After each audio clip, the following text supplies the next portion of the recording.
The Honorable Chief Minister of Andhra Pradesh and Chief Patron of the 104th Indian Science Congress, Sri N. Chandrababu Naidu garu, Minister for Science and Technology and Earth Sciences, Sri Y.S. Chaudhary garu, Cabinet Minister of Andhra Pradesh, Sri Ganta Srinivasarao garu, Bojala Gopalakrishna Reddy garu, Dr. Narayanarao garu,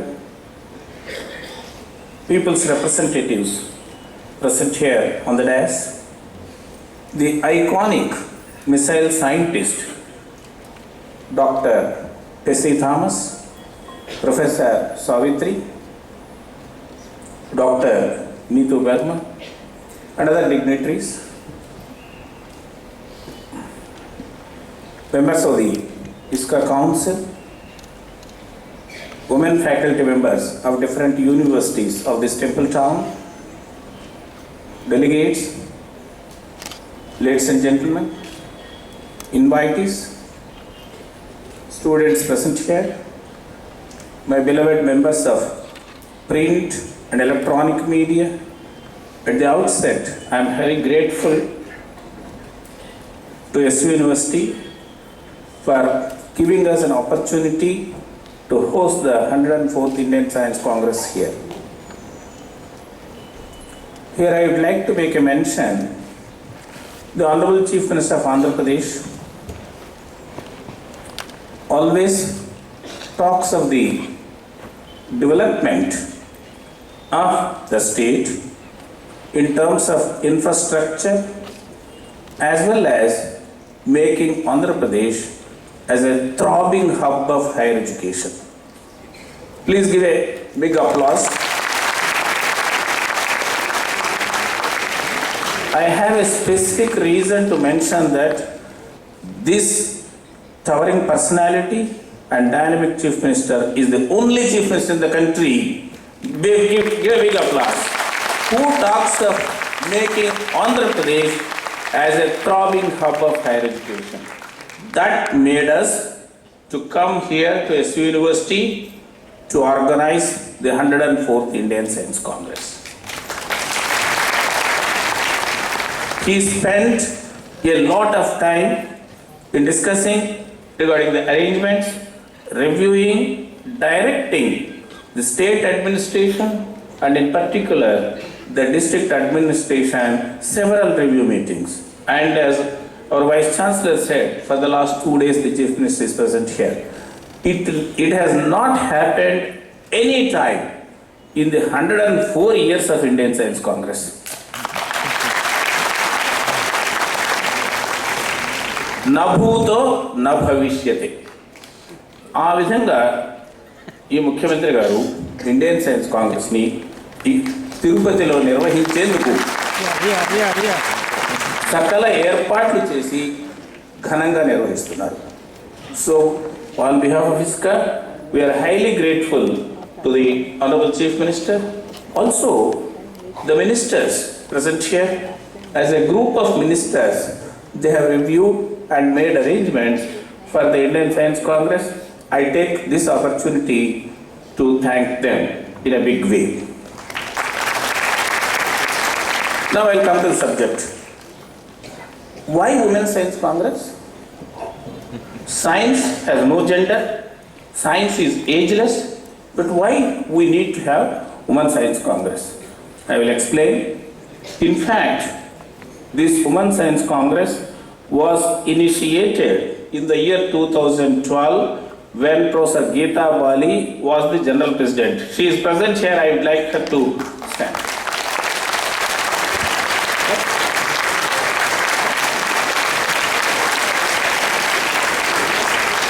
So she realized the dire need of having Women's Science Congress. She initiated this in Bhubaneswar when she was the General President.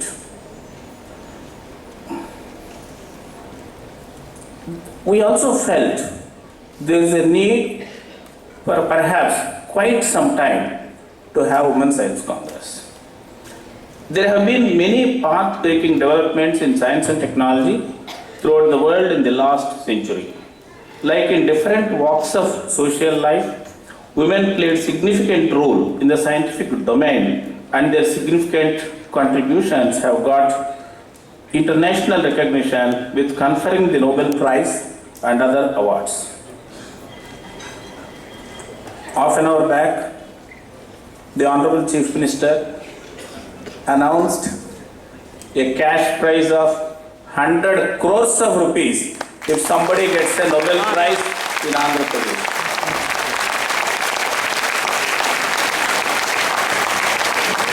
Again, there is a specific reason here.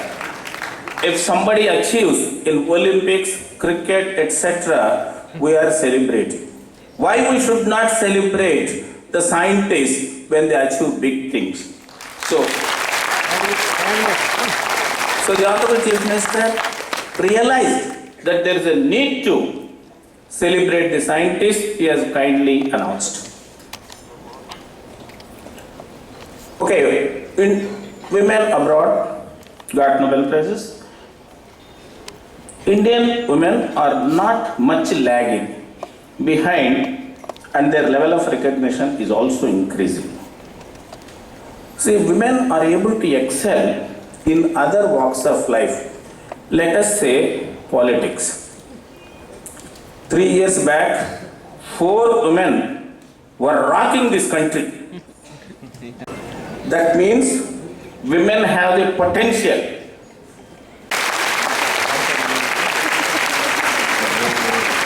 So, Manav, avakasam ivali. We need to provide opportunities. With that intention, I am sure Prof. Sangeeta Bali started the Indian Women's Science Congress in 2012. If we look at Bhatnagar awardees, fellows of the Indian Science Academies, and general presidents of the Indian Science Congress Association, it can be seen that Indian women have been recognized in scientific arena for their significant contributions, and the level of recognition is increasing. However, still in science and technology domain, there are very few women, and the visibility needs to be improved significantly. This question has come at the national level several times. About 30 years back, I understand the then Prime Minister Rajiv Gandhi has asked a question to the then Director General CSIR, Dr. A.P. Mitra. You have 42 laboratories in CSIR. Why you do not have even a single woman director? Such is the concern in this country.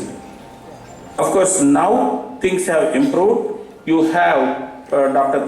Tessie as a director and Dr. Shashibala Singh as the Director General and Neetu Verma as Director General. So things have improved, but still there is much needs to be done. Women of India and Indian origin like Kalpana Chawla and Sunita Williams have become household names because of their international recognition through significant achievements. Although women excel in different walks of life, you look at Arundhati Bhattacharya, Chanda Kochar, they could excel to such high positions. Then why women should not excel in science and technology? Problems are similar, constraints are similar, the society is similar. So we want women scientists to reach such high positions and become a power to direct and dictate science and technology in this country.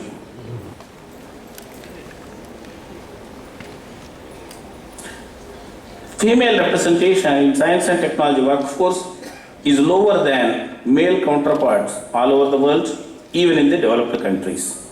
There are natural reasons. See, naturally a woman will have, let us say, 2 pregnancies. Because of that, 3 years' time is lost. To catch up in science and technology, 3 years gap is very, very tough. But that's not a Columbus discovery. We have to arrive at solutions, how to make them work. Now it's possible to work from home. So our systems, I have a special request to our Principal Secretary Higher Education. Here, Madam, we have to work out methods which allow to work from home.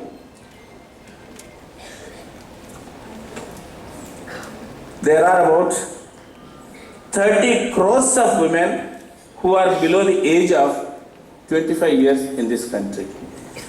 That's a big talent pool, which we have to harness and tap that talent so that the country can prosper in science and technology. Science and technology means wealth. You look at any country, if they have progressed means it's only through science and technology.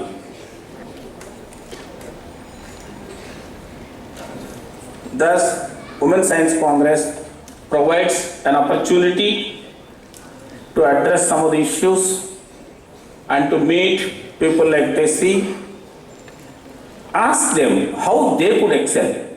One day in SR University she explained how a woman can excel to that level. So with such intentions, we have formulated the Women's Science Congress. Okay, so you kindly interact with the women scientists who are participating in this Women's Science Congress, and we wish, let us say in the next 5 years, you will rule this country in the arena of science and technology.